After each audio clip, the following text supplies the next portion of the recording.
सोचिए, क्या एक पूरा का पूरा साम्राज्य, एक किंगडम, खरीदा या बेचा जा सकता है? सुनने में बिल्कुल किसी कहानी जैसा लगता है ना? पर यह सच है। और यही कहानी है एक ऐसे राजवंश की जिसकी शुरुआत ही एक सौदे से हुई थी। 75 लाख रुपए। जी हां, 75 लाख। ये सिर्फ कोई रकम नहीं थी। यह कीमत थी दुनिया के सबसे खूबसूरत, सबसे चर्चित इलाकों में से एक को खरीदने की, कश्मीर को। तो सवाल ये उठता है कि आखिर ये हुआ कैसे? एक पूरा का पूरा किंगडम कोई कैसे खरीद सकता है? इसका जवाब छिपा है एक अकेले दस्तावेज में, एक संधि में, जिसने एक ऐसे राजवंश को जन्म दिया जो अगली एक सदी तक राज करने वाला था। तो चलिए कहानी को समझने के लिए थोड़ा पीछे चलते हैं। साल था 1846। पहला एंग्लो सिख वॉर अभी अभी खत्म हुआ था। माहौल में ना एक तरह की उथल-पुथल थी। ब्रिटिश अपनी ताकत बढ़ा रहे थे और इसी सियासी गहमा-गहमी के बीच एक नए साम्राज्य की नींव रखी जा रही थी। और ये नींव थी अमृतसर की संधि। इस सौदे के तहत अंग्रेजों ने जम्मू के शासक गुलाब सिंह को कश्मीर का पूरा इलाका सौंप दिया और इसी के साथ ऑफिशियली डोगरा राजवंश की शुरुआत हुई। गुलाब सिंह अब जम्मू और कश्मीर के पहले महाराजा थे। अब देखिए, एक नया नया साम्राज्य चलाना कोई आसान काम तो था नहीं। तो गुलाब सिंह का सबसे पहला काम था अपनी सत्ता को मजबूत करना। इसके लिए उन्होंने एक ताकतवर सेना बनाई, टैक्स सिस्टम में सुधार किए और प्रशासन पर अपनी पकड़ मजबूत की, ताकि ये नया राज्य ठीक से चल सके। तो गुलाब सिंह ने नींव तो रख दी थी, पर सवाल यह था कि इस नींव पर एक मजबूत इमारत कैसी खड़ी की जाएगी। चलिए अब कहानी में अगली पीढ़ी की तरफ बढ़ते हैं। गुलाब सिंह के बाद उनके बेटे रणबीर सिंह गद्दी पर बैठे।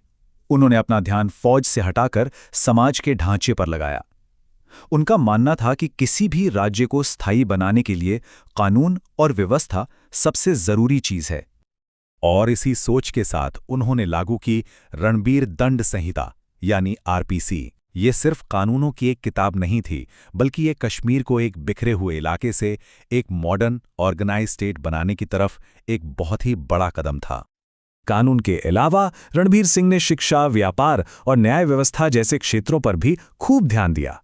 ये सारे सुधार मिलकर राज्य को आर्थिक और सामाजिक दोनों ही तरीकों से मजबूत बना रहे थे। अब आते हैं अगले शासक प्रताप सिंह पर। उन्होंने इंफ्रास्ट्रक्चर और डेवलपमेंट का एक नया दौर शुरू किया। हालांकि उनका रास्ता चुनौतियों से भरा हुआ था। प्रताप सिंह का जो पूरा शासनकाल था ना, वो एक तरह से दो हिस्सों में बटा हुआ था। शुरुआत में तो ब्रिटिश हुकूमत का दखल बहुत ज्यादा था, लेकिन धीरे धीरे उन्होंने अपनी आज़ादी वापस हासिल की और राज्य की बागडोर सही मायनों में अपने हाथों में ली। उनके राज में कश्मीर ने मॉडर्नाइजेशन की तरफ कदम बढ़ाया। नई नई सड़कें बनी, पुल बने, कम्युनिकेशन सिस्टम बेहतर हुआ और सबसे जरूरी, शिक्षा में सुधारों ने एक नए पढ़े लिखे तबके को जन्म दिया। मतलब उन्होंने कश्मीर को सिर्फ फिजिकली नहीं, बल्कि वैचारिक रूप से भी दुनिया से जोड़ा। और अब हम कहानी के उस मोड़ पर आते हैं जहां डोगरा वंश के आखिरी शासक महाराजा हरि सिंह अपने राजवंश की सबसे बड़ी और सबसे मुश्किल चुनौती का सामना कर रहे थे। हरि सिंह की सोच काफी मॉडर्न थी। वो एक अलग तरह के राजा थे।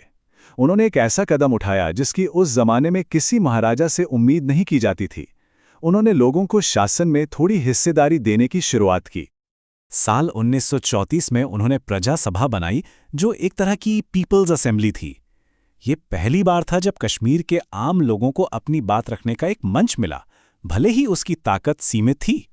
लेकिन हाँ, उनके ही शासनकाल में राजनीतिक चेतना भी तेजी से बढ़ी और ज्यादा अधिकारों की मांग को लेकर कई बड़े आंदोलन भी खड़े हुए। और फिर आया साल 1947। भारत आजाद हो रहा था और महाराजा हरि सिंह एक बहुत बड़े कंफ्यूजन में थे। क्या करें, भारत के साथ जाएं, पाकिस्तान के साथ जाएं या फिर एक आजाद मुल्क बने रहें। शुरुआत में उन्होंने तीसरा रास्ता चुना, आजादी का। लेकिन 1947 के आखिर में एक ऐसा संकट आया जिसने उन्हें एक ऐसा फैसला लेने पर मजबूर कर दिया जो न सिर्फ एक राजवंश का अंत करने वाला था, बल्कि उस पूरे क्षेत्र का भविष्य हमेशा हमेशा के लिए बदलने वाला था। अक्टूबर 1947 में हालात बहुत तेजी से बिगड़े। पाकिस्तान समर्थित कबायली हमलावरों ने कश्मीर पर अटैक कर दिया। संकट इतना गहरा गया कि महाराजा के पास सोचने का वक्त लगभग खत्म हो चुका था। और फिर 26 अक्टूबर को उन्होंने भारत के साथ विलय पत्र, यानी इंस्ट्रूमेंट ऑफ एक्सेशन पर साइन कर दिए।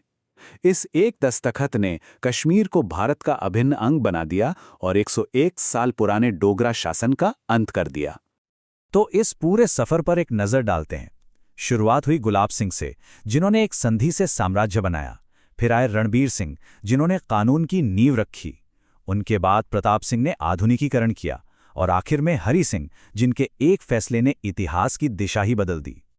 डोगरा राजवंश का अंत सिर्फ एक कहानी का खात्मा नहीं था, बल्कि ये उस जटिल अध्याय की शुरुआत थी जिसकी गूंज आज भी इस क्षेत्र के इतिहास और इसकी राजनीति में साफ सुनाई देती है।